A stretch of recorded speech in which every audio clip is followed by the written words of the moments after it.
결혼이 마냥 좋은 것만은 아니라는 걸 우리는 다 알고 있습니다. 이미 경험을 했으니까요. 결혼 생활에는 어려움도 있고 서로 마음이 안 맞아 싸울 때도 있어요. 그죠? 근데 우리가 그런 마음의 준비가 되어져 있어야 결혼 생활을 할 때 그런 과정이 있을 때 뭐가 되죠? 네. 그런 불협화음을 줄일 수가 있어요. 아, 이게 이러한 과정 중에 하나라고 인식하면 되는 것이니까요. 예수님은 지금 제자들에게 핍박이 있을 거를 말씀하시고 그것을 기억하라고 지금 권면하고 있습니다. 그리고 핍박을 받을 때, 아, 너희들이 미리 준비하고 있고 그것이 예수님의 말씀이기 때문에 그것을 잘 견디라고 지금 제자들에게 미리 말씀해 주시고 계십니다. 하지만 예수님이 말씀하셨던 목적은 그 다음의 것입니다. 지금은 예수님은 해산하는 고통에 대해서만 얘기하셨어요. 그죠? 근데 예수님이 정말 원하셨던 것은 출생 이후의 기쁨입니다. 22절 말씀 우리 같이 읽겠습니다. 시작.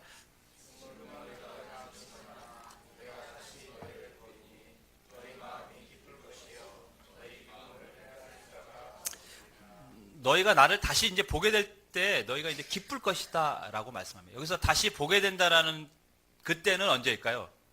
실은 우리가 요한복음 16장을 읽으면 그때 날에 대해서 굉장히 강조를 합니다. 26절도 그날에 이렇게 말씀하고 있습니다. 또 23절에도 그날에는 이렇게 굉장히 때에 대해서 강조를 합니다. 너희가 나를 보게 될 때가 있다는 것이죠. 그럼 그때, 그날은 언제입니까? 그것은 바로 부활하시는 날이 아니라 성령님이 오실 때라고 지금 요한복음에서 계속해서 말씀합니다. 너희가 잠시 핍박을 받겠지만 성령님이 오시면 너희가 그 모든 고난을 잊게 될 것이고 너희에게 기쁨이 충만하게 될 것이다 라고 지금 예수님은 알려주고 계십니다. 6절 7절 말씀 우리 같이 읽겠습니다. 시작.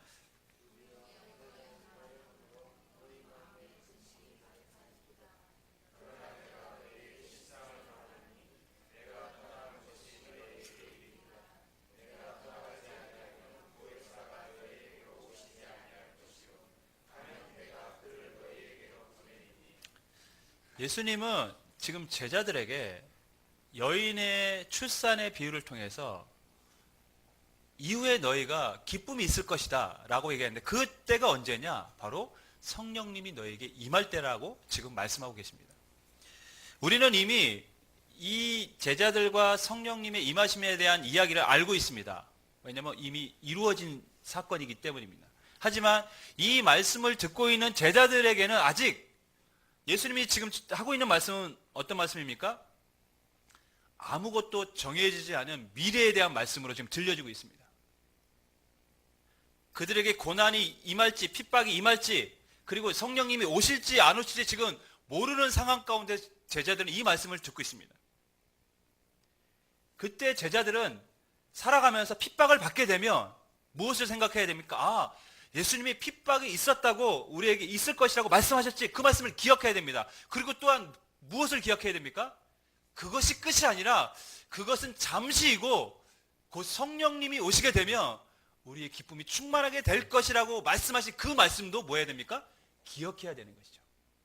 예수님이 기억하길 원하셨던 말씀은 무엇입니까? 핍박이 있지만 핍박은 잠깐이고 성령님이 너희에게 임하실 것이고 너희 기쁨이 충만하게 될 것이다. 그것을 기억하길 원하셨던 것입니다. 여러분, 그러므로 제자들은 고난이 올 때 뭘 해야 됩니까? 오실 성령님을 기대하고 있어야 됩니다. 이거는 잠깐이다. 곧 성령님이 임하실 것이다. 그렇다면 성령님의 오심이 제자들에게는 왜 기쁨일까요? 13절 말씀 우리 같이 읽겠습니다. 시작.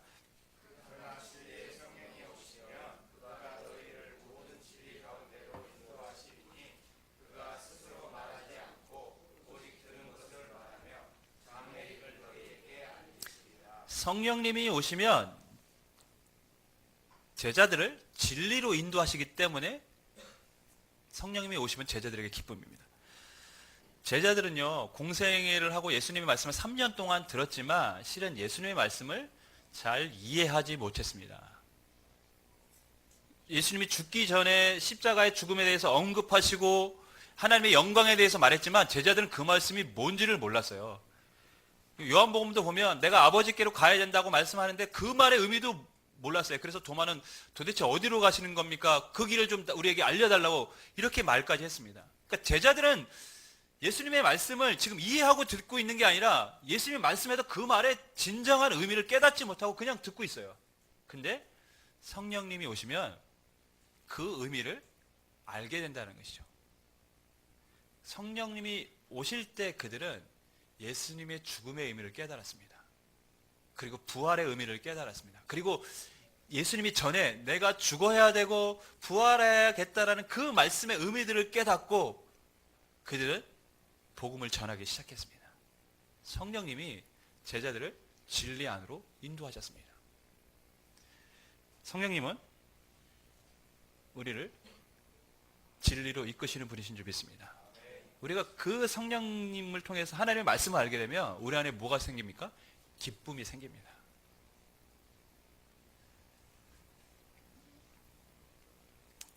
우리 세연이가 책을 읽다가 이런 얘기를 했어요.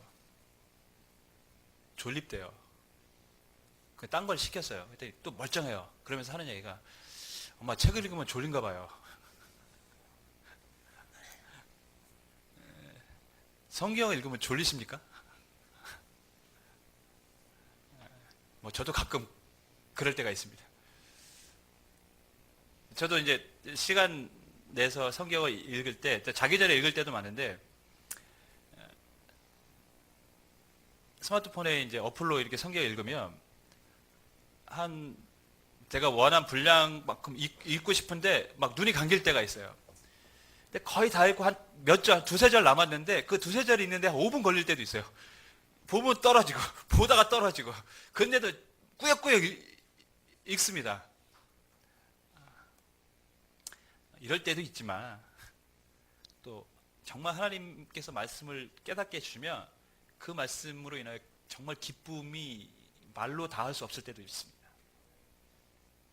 하나님은, 성령님은 우리를 진리 가운데 인도하시고 우리가 그 진리를 알게 되면 우리는 기쁨이 충만하게 되는 것입니다. 거기서 예수님을 만나고 하나님의 사랑을 발견하기 때문이죠. 여러분, 우리는 예수님을 본 적이 없습니다. 여러분, 예수님 보셨습니까? 예수님과 동시대에 살아가셨습니까? 예수님이 하셨던 기적을 그 시대에서 현장에서 같이 목격한 적이 있으십니까? 여러분, 십자가의 죽으심과 부활을 여러분 눈으로 보셨습니까? 우리는 다 본 적이 없습니다. 근데 우리는 믿고 있습니다. 왜 그렇습니까? 성령님이 우리를 진리 안으로 인도하셨기 때문인 줄 믿습니다. 성령님이 역사하셨기 때문에 우리에게 그 믿음이 생긴 것입니다. 두 번째, 성령님이 오시면 왜 제자들에게 기쁨이 될까요? 그것은 예수님의 이름으로 이제 구할 수 있게 되었기 때문입니다. 23절, 24절 말씀 같이 읽겠습니다. 시작.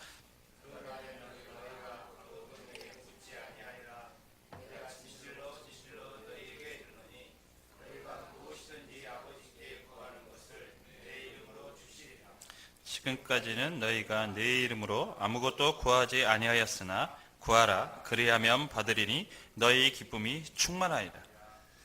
지금까지는 너희가 아무것도 구하지 않았다는 얘기는 제자들이 기도하지 않았다는 이야기가 아닙니다. 그럼 구약의 사람들은 기도하지 않았습니까? 그들은 기도를 해왔습니다. 단지 예수님의 이름으로는 기도하지 않았다는 것이죠. 근데 앞으로는 어떻게 된다는 것이죠? 예수님의 이름으로 기도하게 된다는 것입니다. 성령님이 오시면 예수님의 이름으로 기도할 수 있습니다. 왜 그럴까요? 그럼 예수님의 이름으로 기도한다는 건 왜 그렇게 중요한 것일까요?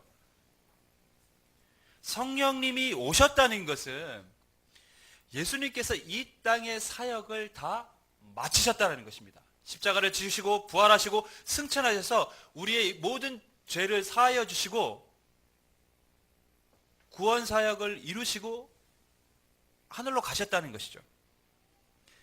그렇기 때문에 예수님으로 인하여 하나님께 나아갈 길이 열린 것이고, 이제부터는 예수님의 이름으로 기도할 수 있게 된 것입니다. 즉 예수님이 하나님과 우리 사이에 무엇이 됩니까? 중보자가 되십니다. 아니, 직접 하나님 앞에 기도하면 되지 왜 중간 단계를 거치고 기도해? 그러면 더 복잡하지 않나요? 뭐 이렇게 생각할 수 있을 것 같아요. 그런데 예수님의 이름으로 기도하는 건 굉장히 중요한 기도 응답의 열쇠입니다. 제가 예를 들어 설명하면 이렇습니다. 어떤 날에 기근이 생겼어요. 사람들이 식량이 없어서 굉장히 굶어 죽어가고 있습니다. 그래서 왕자가 실태 조사를 하기 위해서 마을로 내려갔어요. 그래서 보면서 정말 식량이 필요한 사람들이 많다라는 것을 알고 그 사람들에게 왕궁으로 찾아오라고. 그러면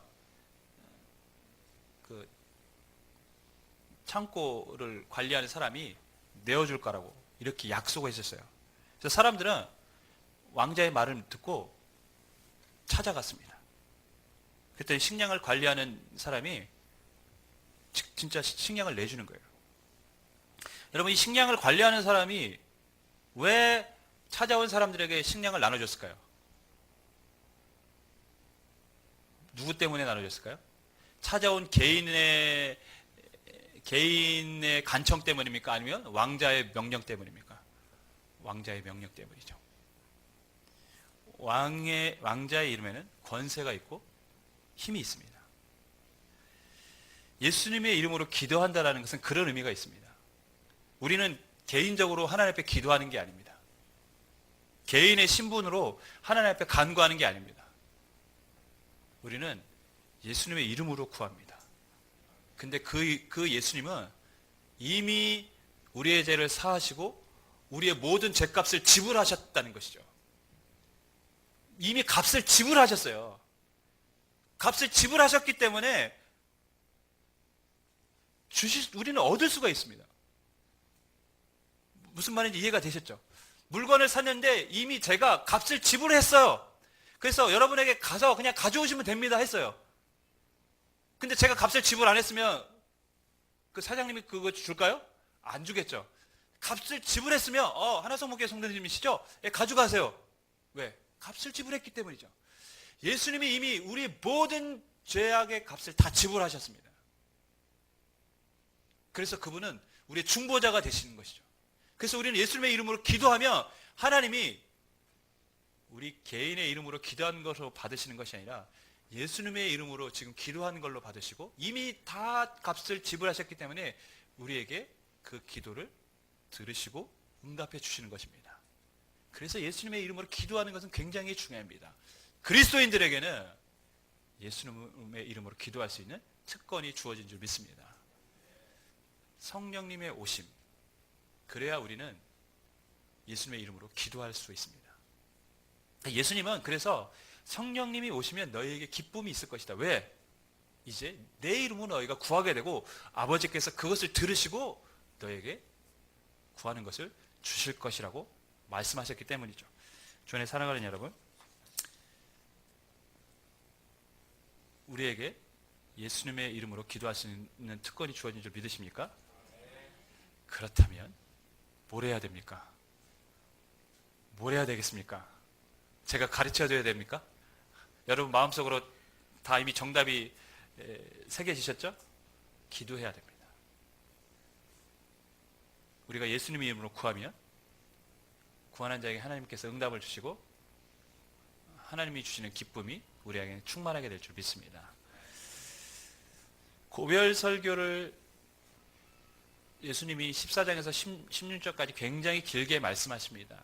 근데 이 고별 설교의 가장 핵심적인 총 주제가 되는 말씀이 33절의 말씀입니다. 33절의 말씀을 우리 같이 읽겠습니다. 시작.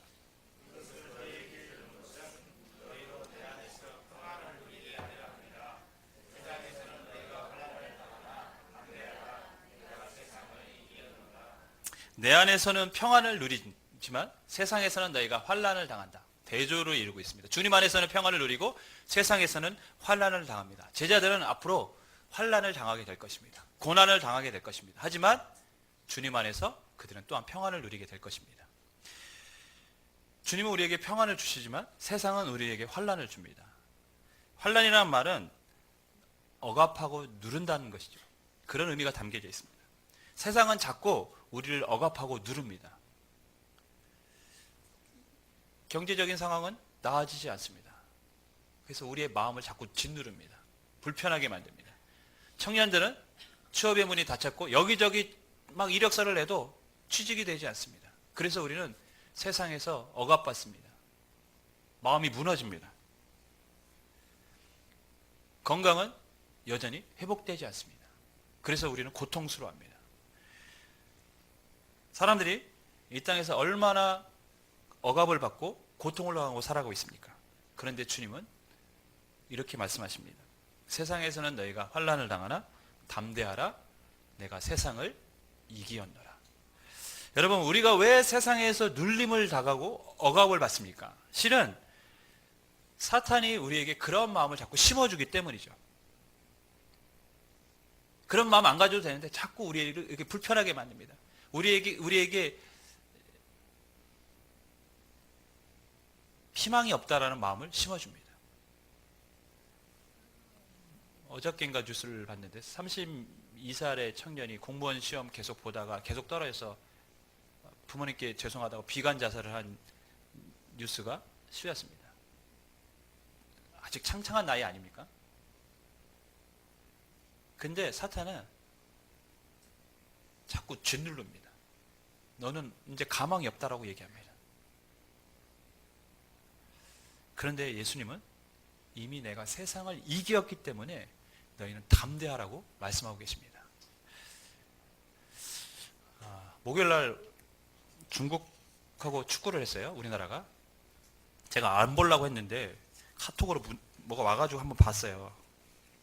진짜 축구 거의 안 봤는데 한번 봤는데 끝나고 괜히 봤다라는 생각이 제 마음을 짓눌렀습니다. 그리고 시간이 너무 아까웠다. 뭐 경기를 보면서도 또 졌다라는 결과 때문에도 속상하지만 내용 자체가 정말 제가 역대 국가대표 경기를 보면서 이렇게 졸전인 경기도 있었나 싶을 정도로 못했던 경기였습니다. 그런데도 경기를 보면서 어떻습니까? 우리가 마음은 좀 졸이면서 보잖아요. 혹시 마지막까지 동점골이라도 넣지 않을까 하는 기대는 산산조각이 나고 말았습니다. 무기력하게 끝나버렸습니다. 여러분, 근데요, 축구 경기가 만약에 스코어가 10대 0 이렇게 되면 긴장합니까? 긴장 안 합니다. 다 끝났다고 생각하니까요. 하나님과 사탄의 싸움이 그렇습니다. 남은 시간은 1분입니다. 근데 스코어는 게임도 안 될 차이입니다. 1억 대 0입니다. 여러분, 그 싸움이 긴장되십니까? 더 이상 긴장하지 않습니다. 왜냐하면 시간이 바뀌어도 그 결과는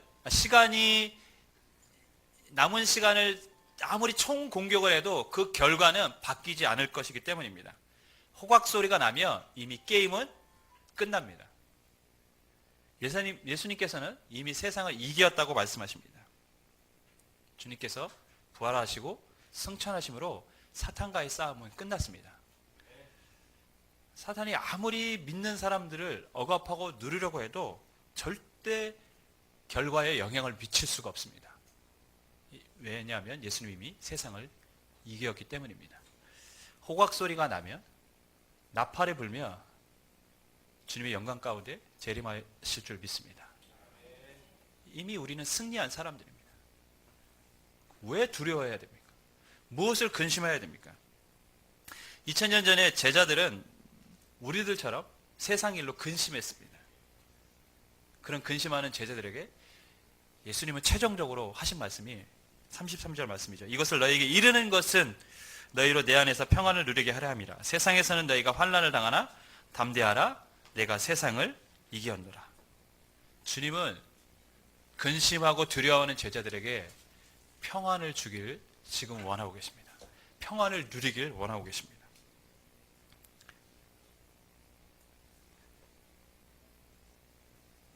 예수님은 이렇게 말씀하셨어요. 32절 말씀 보면 보라 너희가 다 각각 제 곳으로 흩어지고 나를 혼자 둘 때가 오나니 벌써 왔도다. 그러나 내가 혼자 있는 것이 아니라 아버지께서 나와 함께 계시느니라. 제자들이 예수님을 버리고 다 떠나고 도망칠 거라고 알고 계시고 배신할 것도 다 알고 계셨습니다. 그래서 예수님은 이제 혼자 남을 거라는 것을 알고 계셨어요. 하지만 예수님 뭐라고 말씀하시냐면 나는 혼자가 아니다. 아버지가 함께 계시다는 것이죠. 제자들에게도 동일한 말씀을 하고 계십니다. 너희는 혼자가 아니라는 것입니다. 성령님이 너희와 함께 계시고 그 성령님으로 인하여 너희에게 기쁨이 충만케 되어질 것이고 그 성령님과 함께 살아갈 때 너희에게 평안이 임하게 될 것이라고 예수님은 지금 알려주고 계십니다. 주 안에 사랑하는 여러분, 우리는 혼자가 아닙니다. 믿으십니까? 성령님이 우리와 함께 계십니다.